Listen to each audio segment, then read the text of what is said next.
காலையிலே சாரல் மழை வந்து விட்டு விட்டு பெய்ய ஆரம்பிச்சது. 2, 3 நாளாவே இந்த நிலைமை தான். இருந்தாலும் இன்றைக்கி கொஞ்சம் வேகமா காலையில பெய்ய ஆரம்பிச்சது. அப்புறமா அப்படியே வந்து மாடிக்கு வந்தேன். மாடியில கொஞ்சம் மழை தண்ணி எல்லாம் பக்கெட் எடுத்து வச்சிருந்தேன். அதெல்லாம் நிரம்பி இருந்தது. சின்ன குழந்தையா இருக்கும்போது பார்த்தீங்கன்னா, இந்த மழை பெஞ்சாலே கையெல்லாம் தண்ணியில நனச்சு நனச்சு விளையாடி, முகம் ஃபுல்லா ஈரமாக்கி, ட்ரெஸ் எல்லாம் ஈரமாக்கி அப்படி விளையாட ஆரம்பிச்சுருவோம். இப்போ நம்ம குடும்ப தலைவிகள் ஆன பிறகு மழை தண்ணி வேஸ்ட் பண்ணாம பக்கெட்லலாம் பிடிச்சு வச்சா துணி துவைக்க ஆகும். அப்படிங்கிற மாரி மைண்ட் செட்டு தான் இருக்கு.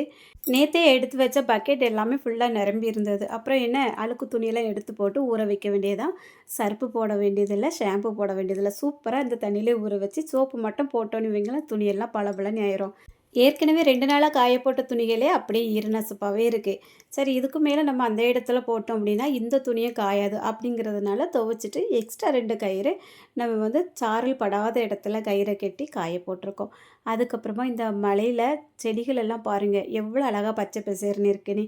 வெயில் காலம் வந்தா இதோட நிறமெல்லாம் மாறி போகுது, வாடி போகுது.